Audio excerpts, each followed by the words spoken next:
as officially as mayor. What have you learned so far? Well, we've learned a lot of things that need to be done, and we learned a lot of things that can't be done, and just trying to get a good balance with those two. I know one of the big things you talked about when you were running for mayor, and then I know since then you are working on it, is moving your office and town hall back to the old town hall building. Sure, we're making good progress on that. We actually had an engineering firm to come in and do a structural evaluation of the old building to identify any hazards such as mold and asbestos and things like that. And we're going to put in for a grant, it's called a stabilization grant through the state. We've already had it declared a state historic building, and we can get different grants for that. So we're going, first thing we got to do is stabilize it. We had a bad water leak in one part of the building, had a lot of black mold in one part of the building because of the water. There's been no heat and air in that building now for 15 years. So you can imagine kind of disrepair that it's gotten into. So we've gone in, we've cleaned out all the junk that was stored in there. We've cleaned out a lot of the bad debris.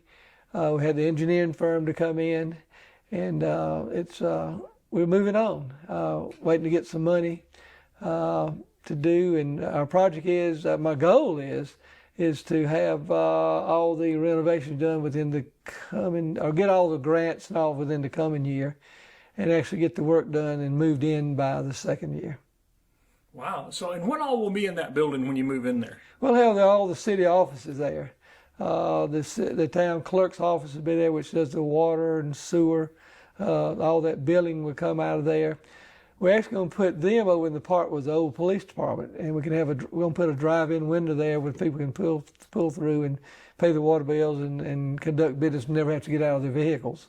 Everything, of course, will be handicap accessible. We'll move our in the old courtroom upstairs. We'll have council chambers up there. Well, here we're limited to 49 people. There we'll be able to have 75 people in attendance. We'll have to put an electric lift or like a mini elevator to get people up to handicap people up to access to the second floor. We're going to have, of course, the mayor's office, the administrator's office will be there.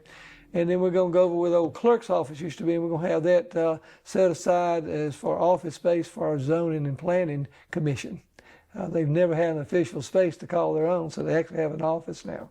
And there'll be a lot of storage there for city records, which we don't have right now. So I think it'll be a great thing. Put a lot of foot traffic back downtown, and it gives us, once we fix our own building up, we can request that people start fixing their buildings up. And what will you do with this building? We're going to make the municipal court out of this building. We'll probably take this office that I'm in now, and we'll let the county magistrate occupy this office. As you can see, there's enough space in here. He can actually have a lot of his hearings and all in this office. And then we're going to take them there where the clerk's office is now, and we're going to move our municipal court office there. His clerk will be there, and he'll be in that office, and then we're going to keep the courtroom as is. You mentioned downtown. Hopefully, if you get that building fixed up, other ones. What else is going on downtown? Do y'all have any other news from downtown? Well, we have some new businesses looking. There's a local family. They're going to open up a coffee shop. They're working hard on that. They're remodeling the building. And it's going to be on the same side of the street as the old town hall, about 3 doors up from the town hall. And they're going to have a coffee shop. They're going to do soup and sandwiches and even serve some ice cream. Real neat concept they've done. They've taken the front windows out and put the roll up, like garage door type. We can roll up and actually feel like you're sitting on the street when you're sitting inside the building. Real neat concept, and they have really done a good job so far. Hope to be open sometimes in October to 1st of November with that. There's another group that's come in. They bought a building right along that same road. They're talking about putting in a restaurant there. And across the street, we've had somebody's bought a building, and they want to do a restaurant. And these are different themed restaurants. Like one wants to be Indian type food. Another one's going to be Italian. So we'll see how that works out. Also, we have a family they've done a lot of work for Honea Path. They bought the old Brock house. It's right down the corner of Brock Avenue and North Main Street, and it's a large house. And they're going to renovate that house and put a bed and breakfast in there, which is real exciting because it'll be a big bed and breakfast. Once they get that finished, they're going to build a market in behind off of Newman Street, which is right there in the downtown area. And they're going to sell their own. They have a large farm, and they're going to sell their own farm-raised beef there in that market. And then once they get that complete, then they also own the old shirt plant building, and they're going to take and turn that into a venue. So we're really excited about all that going on for downtown. And like I say, just hopefully we can get other people to fix their buildings up and turn it into a lively place. Well, that's a lot of activity downtown. Yes, it's a lot of moving parts. How about housing in the area? Y'all see any new housing starts? Yes, we're seeing we're not as fast as some of our other neighboring towns, but we're catching up. We're growing. I think we had probably 50 new houses built last year, and we're well on the way to probably pass that this year. We're trying to get all the infrastructure in for some annex property out here on the west side of town, and they're going to put 40 new homes in there. And these are supposed to be not smaller homes. These are supposed to be nice size homes they're going to put in there. Just waiting to get our infrastructure in so we can get that finished. Have developers, several, to come in and talk, and we've ridden and shown what's available. We're annexing some property. So, yes, we are growing along the residential area. I think our estimated population now is about 4,500 people. So we're growing. Not as, like I say, not as fast, but it's coming. When the fast comes, though, we have a plan in place to moderate it a little bit. We'll at least control it. Don't let it come into snowball on us. And we just don't want to see it get where we're stacking houses. I think that's been a problem for the county, and we just want to get into that problem. We want to stick with our zoning ordinances and build according to that. Any update from SLED on the investigation from the former police work? Some people. Yeah, SLED, they came in. They've done some looking, but we had to get to the point of having a forensic audit done, and it's still ongoing. So no updates on that. No updates on that. So SLED. Not in any hurry, are they? Well, there's a lot of looking. They're still they're trying to look under a lot of rocks and then going down a lot of rabbit holes. What about activities and festivals and stuff coming in here into the fall and into the winter? We have our fall festival. Well, go down the list here, and had our town cleanup, which was last Saturday, very successful with that. Town yard sale is this Saturday from 8 until noon. And then in October, the fall festival starts on Friday night, October the 10th, from 6 to 10. Have a good group of entertainment for that night. And then on Saturday the 11th, from 10 o'clock in the morning to 11 o'clock at night is the fall festival. So they have a big slate of entertainment lined up for that. I think we're pushing out. Looks like we'll have a lot of folks from out of town come visit us over these events. So that's like the honey sopping event, right? It's like the whole honey sopping event, but it's kind they of still spread will out do the a little more. biscuits, won't They will do the biscuits there, yes. That's something everybody looks forward to. That's right, yeah. Gonna do that, and so it's everything. It's a full slate. Gonna keep everybody busy, and then of course when we turn from that, we'll get into the holiday season and all the stuff they have planned. Do you know when the Christmas parade is yet? I do not know the exact day. It will be the first Saturday in December.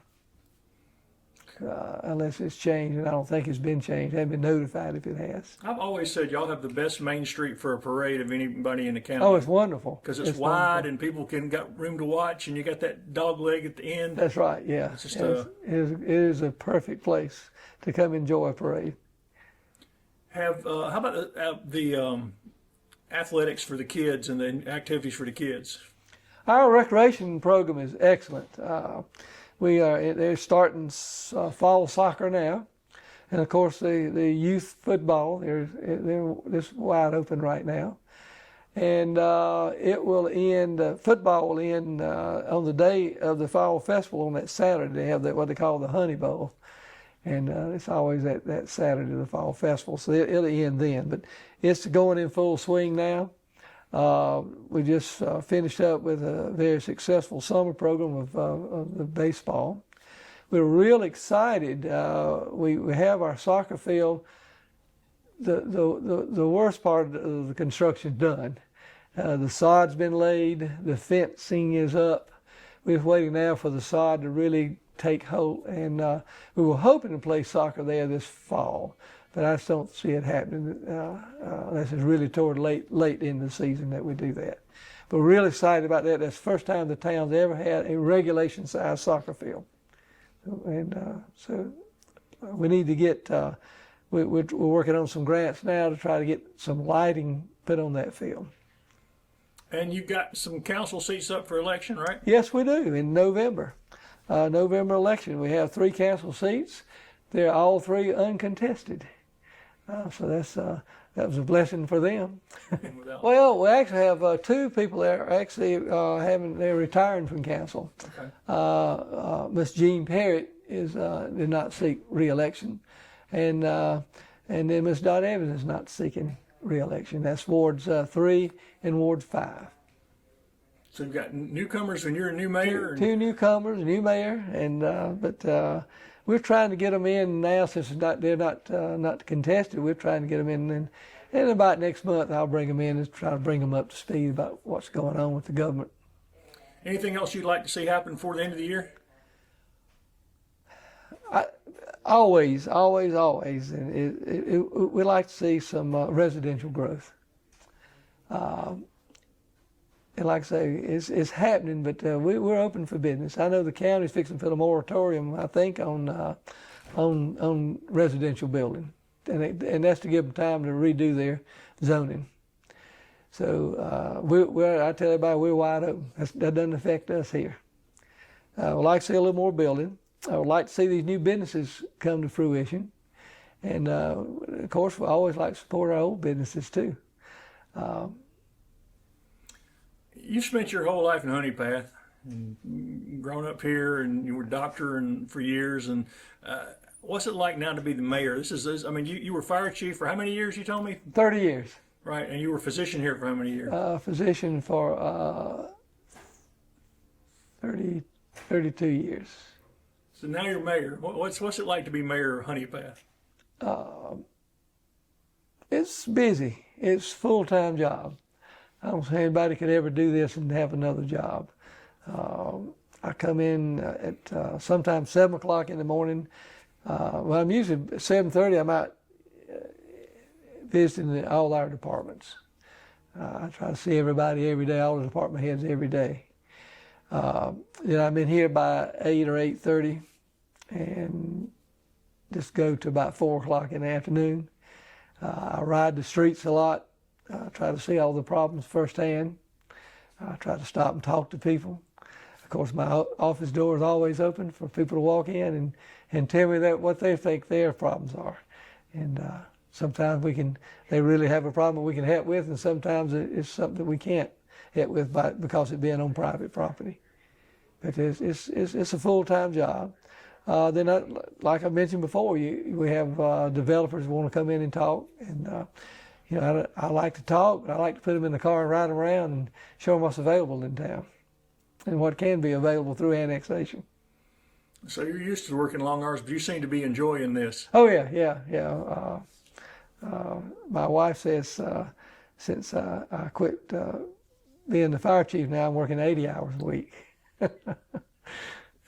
How about paving? Y'all got any? What's paving looking like down Honea Path? We had some roads put in about, of course, you know, when you go through C-Fund, it takes about 3 years sometimes to even get up on top of the list. And so we put in some roads about 3 years ago, and we're just now getting around this month, as a matter of fact. They're supposed to be in. I know they've already marked a lot of the roads that are going to be paved. And so we're doing that. We have our list made up for what we're going to turn in for the next C-Fund round. You know, we're like everybody else, so there's a 10% match you have to come up with. And it costs $1 million to pave a mile of road. So we're limited on what we can do with our money here. And we used to get money from the county we could use for that match, and we don't get that anymore. And you used to get some money from the state to use for that match. You don't get that anymore. So it's really tough on the smaller municipalities, or even on the larger ones, and even the county, to do that match for the C-Fund paving. I wish there's some way we could work that out with the folks in Columbia to do away with that match. Well, the referendum has some lists of roads in this area that they would, if that passed, they would work on some roads in Honea Path. Yes, we worked hard on that list, and it's some roads, including the primary roads, 252 and US 178, 76, and it's important people go out and vote. I'm not going to tell them how to vote. I can tell you how I wish they would vote is to pass it. But just get out and vote one way or the other. And if you feel like you can support it, support it. But to me, that's the most fair way of doing it is through the sales tax. Because even if the county were to raise taxes to pave roads, or the city had to raise taxes just to pave roads, we couldn't raise taxes enough to pave a street a year. This way, with this program here, you can get a lot of roads paved over I think it's a 4-year cycle, and it's equal the way they've done it. They took some engineers out and they actually X-rayed the roads to see how deep down the damage was, and so they know what it's no just hit and miss thing, and everybody's going to be treated equally. Everybody gets their fair share of roads paved, and would really be a good thing if it passes.